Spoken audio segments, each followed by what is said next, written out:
بسم اللہ الرحمن الرحیم۔ السلام علیکم ورحمۃ اللہ وبرکاتہ۔ جزا اللہ عنا سیدنا محمد ما هو اہلہ۔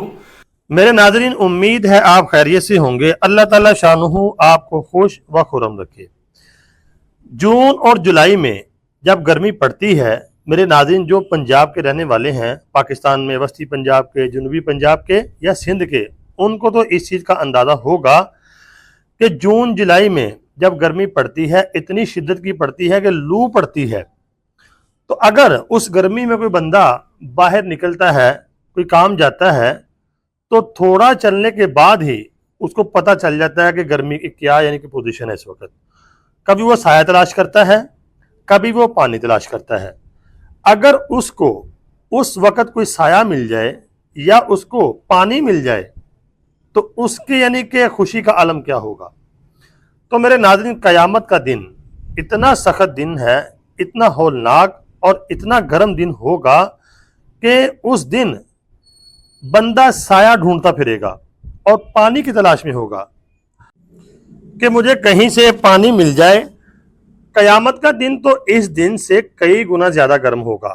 تو اگر اس کو بالفرض پانی مل جاتا ہے یا کوئی کہتا ہے کہ آؤ پانی پی لو، تو دوسرا کوئی اس کو آ کے روک دے کہ اس کو پانی نہیں دینا، تو بتائیں اس کی کیا کیفیت ہوگی۔ قیامت والے دن نبی پاک صلی اللہ علیہ وسلم اپنے حوض کوثر سے، اپنے حوض سے کچھ لوگوں کو پانی پلائیں گے۔ تو ان کو پانی پلانے کے لیے قریب کیا جائے گا تو فرشتے آ جائیں گے اور فرشتے کہیں گے کہ ان کو دور کر دو، ان کو دھکے ماریں گے، ان کو دفع کرو۔ تو نبی پاک صلی اللہ علیہ وسلم فرمائیں گے یہ میرا امتی ہے، اس کو پانی پینے تو اس کو پیاس لگی ہے۔ تو فرشتے کیوں دھکے ماریں گے کہ پانی پینے کے قریب پہنچ جائیں گے اور ان کو دھتکار دیا جائے گا۔ آج میں آپ کے سامنے ایک حدیث پاک پیش کروں گا، صحیح البخاری میں سے، باب الفتن میں سے حدیث ہے۔ حدیث کا نمبر یہ آپ کے سامنے ہے، نمبر ہے اس حدیث کا 2 اور باب کا نام ہے باب الفتن، کتاب ہے صحیح البخاری۔ عربی کی عبارت پڑھیں گے برکت کے لیے اور اس کے بعد ترجمہ کریں گے۔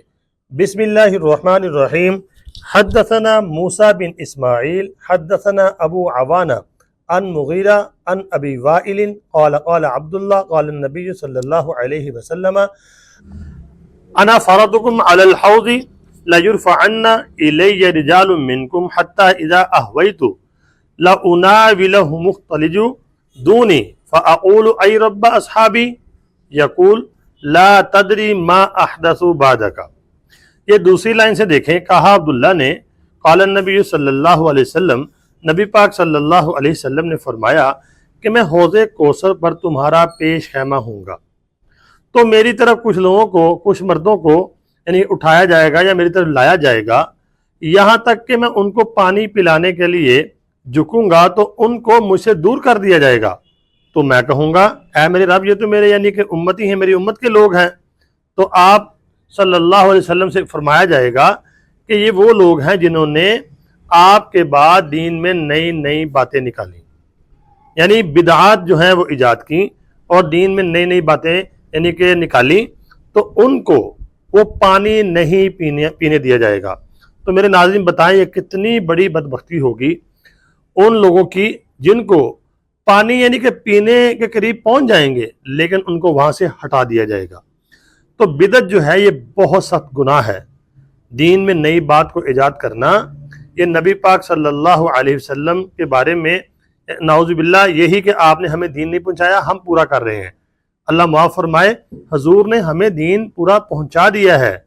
اگر ہم نئی بات ایجاد کرتے ہیں تو پھر ہم یہ کہ بات کہ پھیلانے کی کوشش کر رہے ہیں کہ ہم نے دین پورا کیا ہے، آپ نے نہیں کیا، نعوذ باللہ۔ حالانکہ حضور دین پورا پہنچا چکے ہیں ہماری طرف۔ اور قرآن پاک میں اللہ فرماتا ہے الیوم اکملت لکم دینکم واتممت علیکم نعمتی ورضیت لکم الاسلام دینا۔ اللہ فرماتا ہے آج میں نے تمہارے اوپر دین کو مکمل کر دیا اور تمام کر دیا ہے۔ تو نئی نئی باتیں ایجاد کرنا دین کے اندر یہ بہت سخت گناہ ہے۔ اس کی سزا دیکھ لیں کہ قیامت والے دن حوض کوثر پہ پانی بھی نصیب نہیں ہوگا۔ تو اللہ رب العالمین سے دعا ہے کہ اللہ رب العالمین ہمیں بدعات سے محفوظ فرمائے۔ بدعات کی تشریح بہت زیادہ ہے، میرا مقصد جو تھا ٹائٹل اور موضوع بھی یہ تھا کہ کن لوگوں کو وہاں سے دھتکارا جائے گا، وہ آپ کو سمجھ آ گئی ہوگی۔ تو اگر آپ کو ویڈیو سمجھ آئی ہے اور حدیث پاک بھی سمجھ آئی ہے تو آپ سے گزارش یہ کرنا چاہتا ہوں اس کو آگے شیئر کر دیں اور لائک بھی کریں مجھے اور کمنٹ بھی کریں. اپنی دعاؤں میں ضرور یاد رکھیں.